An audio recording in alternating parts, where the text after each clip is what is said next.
الله محله ومدن لبا سنو يبر كير سكن سو عليي انغو نبدا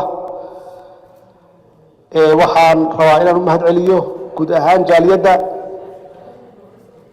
Soomaaliyeed ee Koonfur Afrika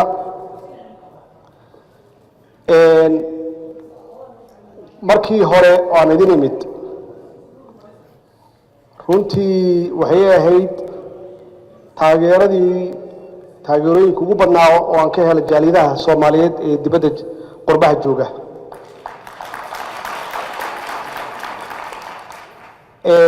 xaqiiqatan soo dhaweyntiinii markii aan airportka imid ilaa markii aan baxayay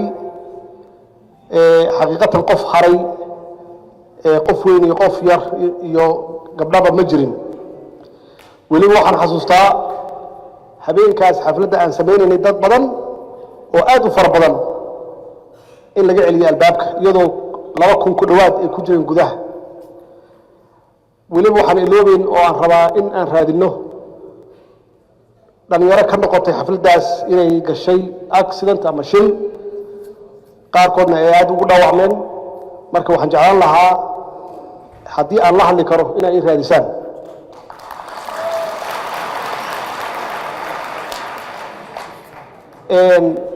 kulankii habeenkaas xafladda aad ii samayseen runtii wuxuu ahaa kulan aad iyo aad aan u xasuusto wax kasta aan ka wada hadalnay waa xaqiiq markii ugu horeysay waxaan ku hambaliyay sida ay safiirka iyo wasiirku ay sheegeenba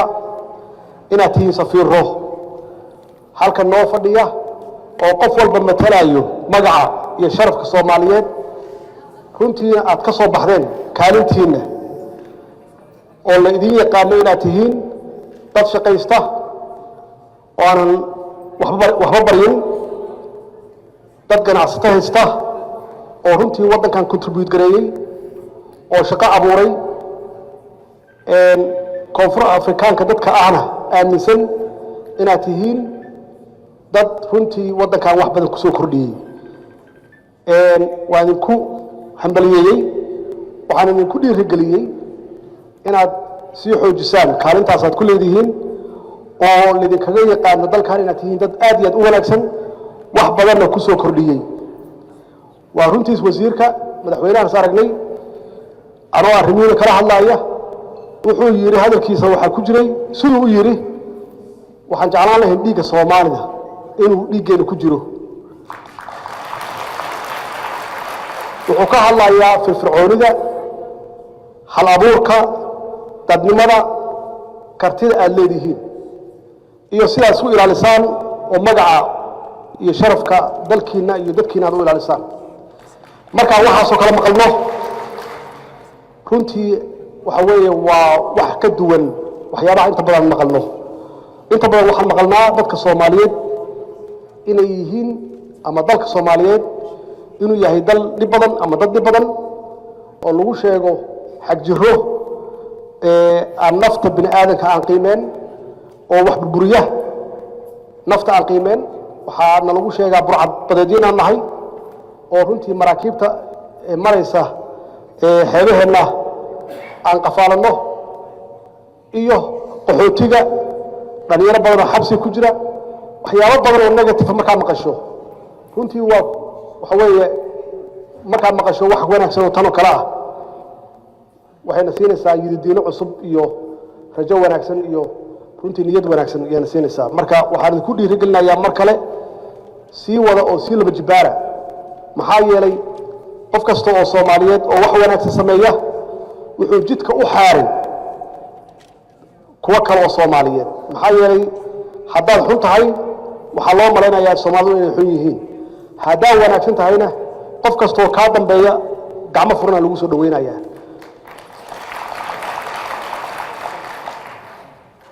idinka kaliya ma aha jaaliyada kale waa arkay oo Soomaali ah oo aan arkay iyagana dadaalkooda aad u badan yahay oo madaxdooda ay aad u amaanaan waxa kamid ah jaaliyada Soomaaliyeed oo degan Kenya iyo South Sudan iyo Suudaanta naftigeeda xaqiiqatan meelaha Soomaalidu ku badan yihiin anigu madaxdooda arko dadka Soomaaliyeed aad iyo aad loo amaanaa laakiin marmar waxaan is weydiin karaa haddii dibadaha aan saas ku nahay maxaa gudihii ku dhacay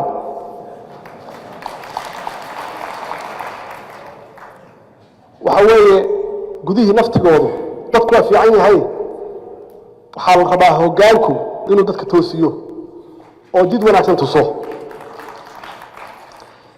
hambalyadaas waxaan kaloo oo habeenkaas iigu dambaysa halkan aan ka wada hadalnay dardaaran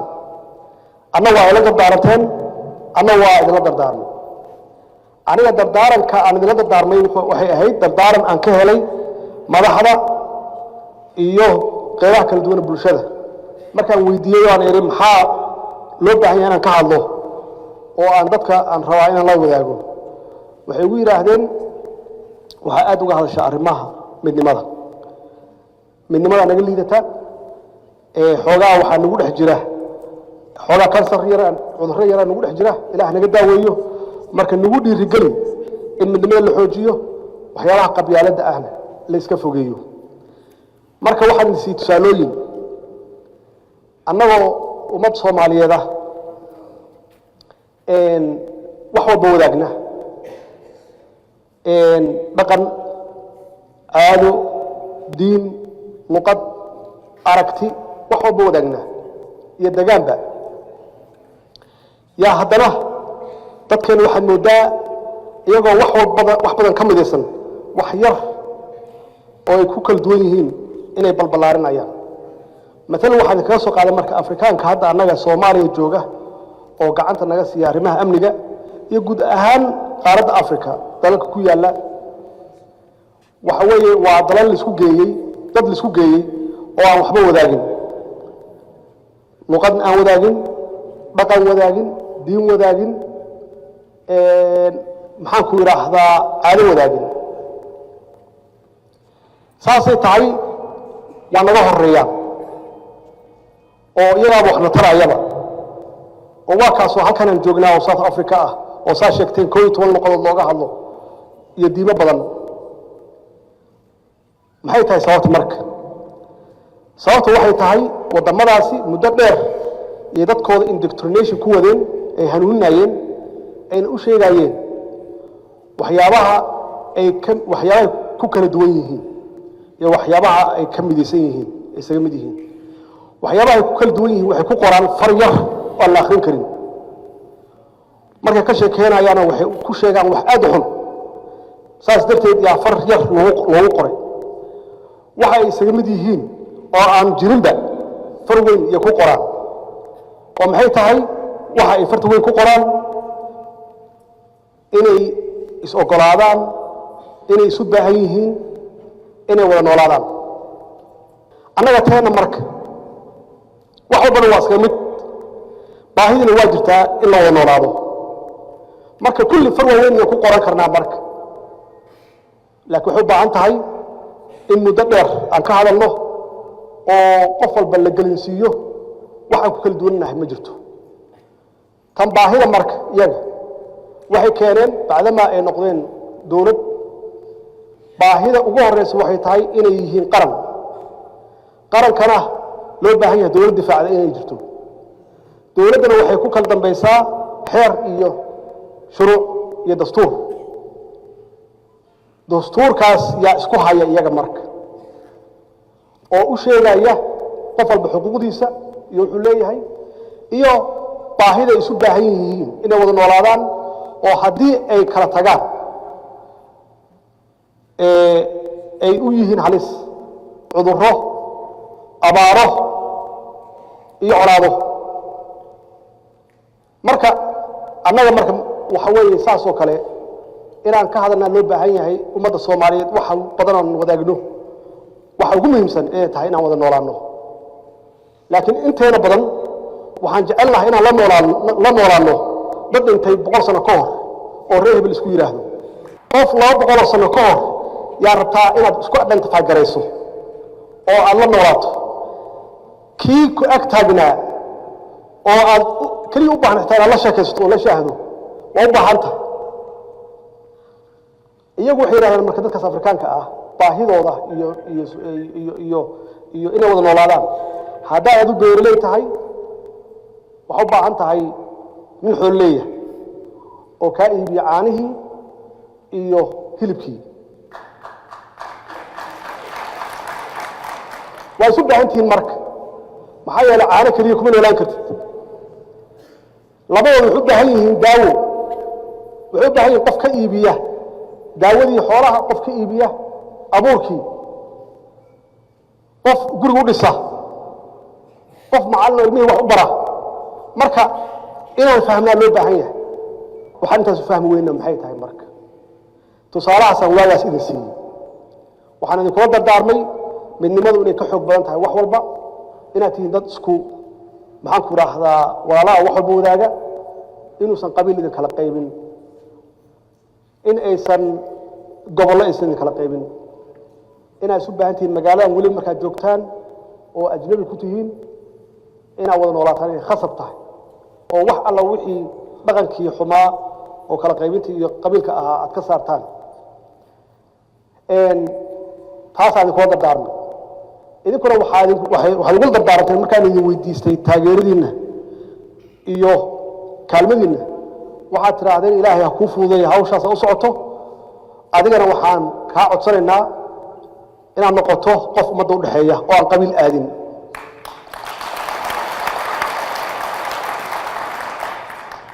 haddii aad guulaysato in ummadda ammaanadooda aad u hayso sidii ilaahay kuu ogaya aad u hayso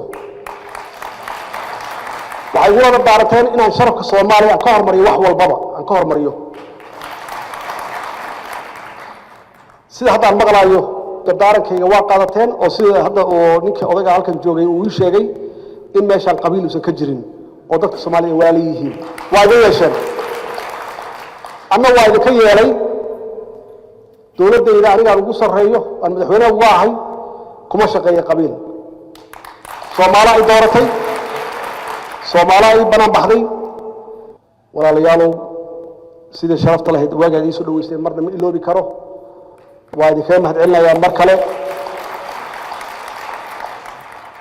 xaqiiqatan ducadiinnii waa kacday laakiin meeshaan u tegey waxay ahayd oo aan islahaa laba arrimoodaa looga baahan yahay meeshaas ugu horeeya kow waxaa looga baahan yahay qofkaas inuu yahay qof daacada oo maxaan ku yidhaahdaa ku hogaamiyey si daacadnimo ah bacdamaa aad looga hadli jiray musuq maasuq iyo wax la mid ah iyo meel ay haraysay khilaafaad oo dowladdii istaagtaba uu khilaafaad ku imaanayay ilaa ay ka baxda meesha labadaas arrimood keliya moodayay meesha inay u baahan tahay laakiin hawsha intaas waa ka fog tahay hawshu intaas waa ka fog tahay maxaa yeelay muddo dheer yuu dalka burbursanaa qabyaalad waa jirtay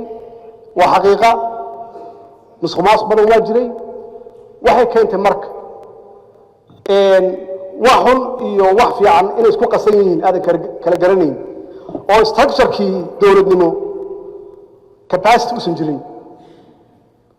maxaa yeelay qofkii waxaa lagu geenayay meesha qabiil iyo qabyaalad yaa lagu geenayay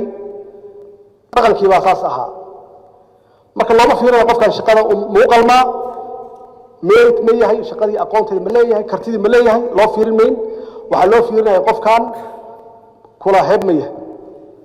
hadda qofkaas meeshaasi la geeyey qof u qalma ma aha waxa weeye marka in aan bedelno culturekii oo kow aan xaqiijinno dadka shaqeeya capacitygooda kadibna ha joogaan meeshoodii laakiin aan ku dul dhisno capacity kale ilan dad soomaaliyeed weeye muddo ka shaqeynaya meesha meelaha ay ka halaysan yihiin ama ay ka dabacsan yihiin weakness ka jiro inaan xoojinno oo aan siino pillars kale udubdhexaadyo kale macnaheedu waxa weeye aan ku soo biirino dad aqoonteedii khibraddeedii leh oo aanan ku imaan qabiil markay wax lumaan oo weliba la wada leeyahay dadku waxaa la rabaa isku si inay uga danqadaan waxaa la wada leeyahay dowladnimadu iyo qaarnimadu waa wada leenahay runtii muddayna burbursanayd haddaan rabnaan soo celinno waxaa la rabaa qof walbaba inuu qaybtiisa ka qaato uu kaalintiisa ka cayaaro oo uu juhdi geliyo kow waxaa ka ah inaan xoojinno qarannimadeenni oo wiiqantay aad u wiiqantay waxaana wiiqay midnimo la'aan waxaa wiiqay qabyaalad iyo kala qaybsanaan waxaa wiiqay shisheeye oo ka faa'iidaystay dhexdeena ka faa'iidaystay inaan soo celino yaa loo baahan yahay quwadeennii dowladnimo inaan soo celinaa loo baahan yahay quwadda dowladnimo waa tan lagu dhiso qarannimada inaan soo celinaa loo baahan yahay baadi goobkeedaan ku jirnaa oo ay ugu horeyso siyaasadda aan ka leenahay amniga oo idinku naftigiinnu haddaa halkan joogtaan iyo kii soomaali jooga iyo qof walbaba uu qayb ka ahaado baadi goobkaas aan ugu jirno dowladnimadeenna inaan soo celino iyadoo xoog leh oo sharaf leh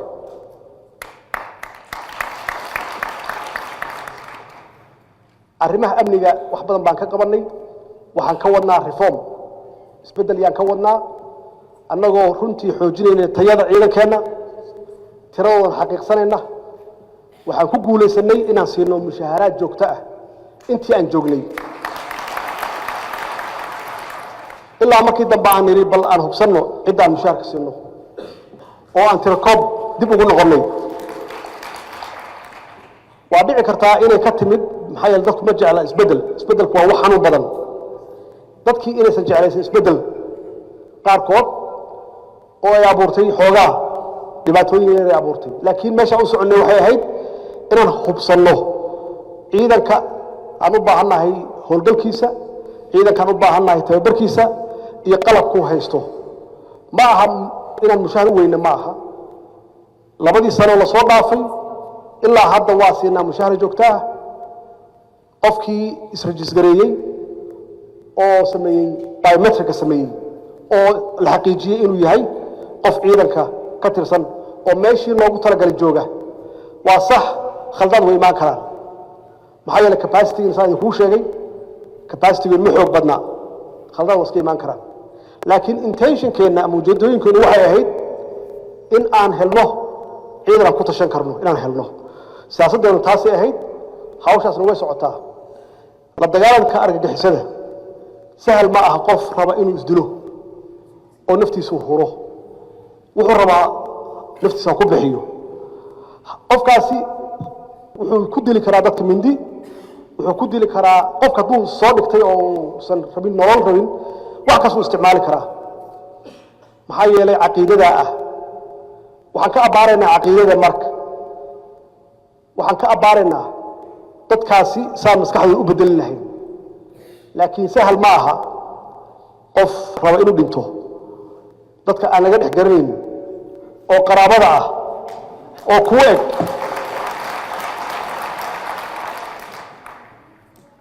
sahal ma aha taasna waxaa laga rabaa markaan leeyahay baadi goobka dowladnimo khaasatan amniga qof walbay saaranta baadi goobkaas waxaa la rabaa qofka soomaaliga u dhow inuu sheego wayna bilaabatay hadda maxaa yeelay waxaan arkaynaa dad warbixinna siiya waxaan arkaynaa dad geesinimo sameeya oo sheega dadka waxaasoo kala samaynaya hawshaasi runtii waa qayb ka mid ah waxa dadweynahan ka rabno inay qayb ka ahaadaan amniga runtiina waa hawshaas meel fiican yay noo martay dhismaha hay-adaha dowliga ah iyo naftigeeda waxaa weeye baadi goobka aan ku jirno inaan adkeenno institutionskeena dowlad kasta waxaa lagu qiimeeyaa xooggeeda iyo awooddeeda inta institution u dhisan iyo dadka u shaqeeya capacitygooda iyo aqoontooda iyo sida loo xulanaa inay yihiin dad fiican oo iimaan leh oo aanan corrupt ahayn oo wanaagsan oo shaqadii lagu aamino siday tahay uga soo baxaya runtii hawshaasna waa ku jirnaa waxayse qaadanaysaa muddo bacdamaa dowladnimadeena ee burbursaneyd muddo aad u dheer hawshaasna waa ku jirnaa inaan dhisno hay-adaheenna kobcinta dhaqaalaha iyada naftigeeda siyaasad fiican oo comprehensive ah yaan ka leenahay dhaqaalaheennu waa kobcay inkastoo dee dalku uu yahay dal fakri ah oo meesha aan rabna ay tahay inaan gaarno dadka curyaamada ah iyo dadka aan shaqaynin in la gaarsiiyo kaalmo mayna gaarin laakiin waxaan ku guulaysanay intii aan joognay oo aysan hal bilna ka dabamarin inaan siino mushaaharaadka shaqaalaha dowladda u shaqeeya oo rayidka ah iyo ciidamada qalabka sida taasna waxay ku timid la dagaalanka musuqmaasuqa oo runtii aan ku bilownay oo runtii noo ah wax ugu muhiimsan argagixisadu waa dhab inta ay soo qaataan baawur ku soo cabeeyaan intaasoo miinooyin ah ee dad shacab ah oo waxba garabsan ku laayaan ama waxaa laga yaabaa qof argagixisadaas ah inuu qof u dilo qofka corruptedka ah ama corruptionka ah oo qaata laaluushka ama hantida ummadda dhaca waxba kama duwana qofkaas waxba kama duwana maxaa yeelay qofka hantida dowladda ku takrifala oo wuxuu leeyahay kala u isticmaala oo aan ixtiraamin nidaamka iyo sharciga wuxuu burburiyey not systemka kaliya maaha intaasoo milyan oo qof iyo noloshooda wax ka hadlayay ilmihii iskoolka aadi lahaa waxbuu ka hadlayay maxaa yeelay xoolahoodii u qaatay hooyadii ama gabadhii dhal lahayd oo isbitaalka laga bixin lahaa daawada yuu ka qaatay jeebka gashaday marka jidkii la dhisi lahaa iyo guud ahaan adeegii dowladda ay ummaddeeda siin lahayd yuu hor istaagan yahay marka waa cudur ka mid a cudurrada burburiyaha ee nidaamka dawliga ma aha qofka keliya ma aha qofka wax dilaya keliya ma aha qofka hantida ummadda qaata oo ummadda ay ka dhaxayso qaata waa ka daran yahay maxaa yeele wuxuu saameyn ku leeyahay oo negative ah intaasoo milyan oo qof horumarkooda marka runtii dhismaha dhaqaalaha meel fiican ayay noo maraysaa waxaan gaarnay ilaa hadda caalamku uu noo aqoonsado inaan nahay dowlad hufan world banka iyo IMF-ka ay grantsna siiyaan iyo European Unionka oo direct budget ah ay qiraan in dowladdan ay tahay dowlad hufan oo transparency leh oo nidaamsan oo qaabkii ay yaqaaneen ku shaqaysa oo nidaamsana waxa intaas dheer siyaasaddeena arrimaha bulshada oo aan rabno runtii adeega ummadda inaan gaarsiino ay koow ka tahay waxbarashada ummadda waxa ugu horeeya oo laga kobciyo waa aqoonta weeye waa sax waa in wax la dhiso horta oo infrastructure-kii la dhiso laakiin maxaa lagu dhisi infrastructure-kii waxaa lagu dhisi aqoon yaa lagu dhisi siduu professorka sheegoo kale waxaan la wareegnay 24 iskuul oo aan doonayno intooda badan inay ahaadaan iskuulo farsamo oo lagu barto waxyaabaha dalka horumarkiisa iyo dhismihiisa qayb ka noqon kara qayb ka qaadan kara dib u dhiska dalka waa iyadana waxaan doonayno baadi goob aan ugu jirno dalkii waa burburay annagaana burburinay waxaan bilownay barnaamij la yidhaahdo isxilqaan yaan bilownay oo aan ku bilownay meelihii la yaqaanay madxafka qaranka tiyaatarka maktabadda qaranka iyo taalooyinkii oo dhan inaan dib u soo celino aan dhisno annagoona kaalmo shisheeye helin oo isu xilqaamayna kulligeen qofkii ku bixin kara xooggiisa iyo dhidkiisa qofkii dhaqaalo ku bixin kara maxaan ku yidhaahdaa iyo qof alla qofkii wax ka geysan kara hawshaas meel fiican ayay noo maraysaa waxaan doonaynaa runtii in aan gaarsiino fariintaas idinka iyo guud ahaan dadka Soomaaliyeed dhalinyarada ha u badnaadaan ee ku nool diaspora ku nool inay wax ku darsadaan dalkooda waa rabtaan dal dhisan dal qurxoon waa rabtaan dal sharaf leh waa rabtaan dal dowlad adag leh waa rabtaan laakiin wuxuu u baahan yahay dhaqaale u baahan yahay wax gaar ahaan anigu aan u baadigoobi karan maaha waa wax kulligeen loo baahan yahay inaan qayb ka qaadano qayb laxad aan ka wada qaadano sidii dalkaasi meeshuu u taagnaa aan hore uga qaadi lahayn hawshaas waa bilaaw waa urdun waxaan rajaynaynaa dalkoo dhan inaan ku dhisno warshaddii ugu horreysay oo aan qalabkeeda ka soo saari lahayna waa furnay mudday xirnayd qalabkeeda waa la furfurtay intaan imaan ka hor meel yay iska taalay hadda alxamdulilaah waa isku celcelinay dhib badan baan u marno hadda way shaqaynaysaa oo wax soo saar ayay leedahay waxaan doonaynaa dalka inaan ku dhisno intayna la gaartaba hadduu ilaah yidhaahdo waxyaabaha aan rabno aan higsanayno oo iyadana sidii baadgoobka aan ugu jirno waxa weeye dadkeenu waxay u baaba'aan caafimaad xumo iyo cudurro محايا الفقر وابدين هاي أولاد وابدين هاي دولدو دلال كيدو runtii dhanka caafimaadka waxaan gaarnay inaan la soo wareegno laba isbitaal Martini iyo isbitaal Banaadir inaan la soo wareegno intaas waan ugu yartahay waxaan rabnaa inaan gaarno ama gaarsiino dalkoo dhan gobolada dhan degmooyinka in dadku ay helaan maxaan ku yiraahdaa dhakhtar iyo isbitaal lacag la'aan hadduu Ilaahay yiraahdo waxa ugu muhiimsan oo loo baahan yahay oo aan rabnaa inaan kor u qaadno wacyiga dadka aqoontooda wacyigeena inaan kor u qaadno wadaniyadii aan soo celinno ummadda Soomaaliyeed waxay saamid yihiin aan xooga saarno waxba kuma kala duwanin waxaan ku kala duwanahay waasaan idin sheegay oo 200 sano ka hor dhintay yaa rabtaan inaan la noolaataan nin dhintay waa hore kii hadda joogay martaan la noolaataan oo walka ah marka dadka wacyigooda inaan kor u qaadno oo Soomaali ay tahay dad homogeneous ah oo ah dadka magaciisa dalka in la yiraahdo wadan saas ma jiro adduunka annaga waxaan nahay hal qowmiyadaas magaceeda dalka la yiraahdaa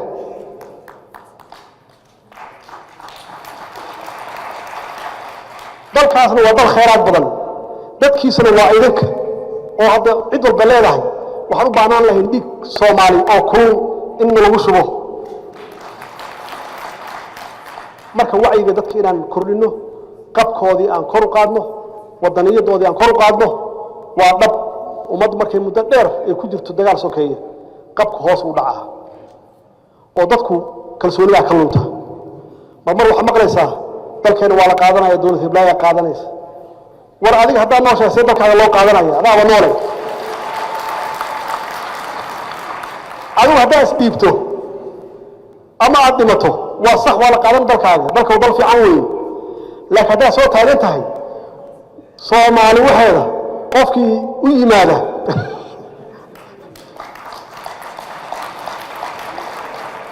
isaga u dhimanaya markaas dhiibina qabkiina kor u qaada kalsooni lahaada qof Soomaali meel ku nool yahay dalkiis lama qaadan waa jiraan dad Soomaali ah oo la adeegsado waa jiraan oo shay adeegsado waa jiraan dadkaas hal meel aan uga soo wareejisano waligood waa jireen wax cusub maaha hal meel aan uga soo wareejisano dalkeena dal kale malihin isagaan leenahay isagaan ku dhalanay isagaan ku dhimanayna qof walba waqtigiisa dhaafayna ma jiro marka niyada khayr u sheega in malaqi karta malaha dacar Soomaali waa dacar waan isku dayay meeqasana isku dayay dadkii naga horeeyay waxba garanayeen oo qabkooda fiicnaa banaanka laga maray oo wadamadii anaga Afrika ugu horeeyo xorriyad qaataana Soomaali lagu ma soo dhaco qabkiina kor u qaada kalsoonida kor u qaada hadii ay jireen madax aad shaki ka qabtaan walaal shaki naga qabina anaga idinka hor dhimanayna annaga diyaar u ah inaan ka hor dhimanno laakiin hanaga harina hanaga bixin dagaalka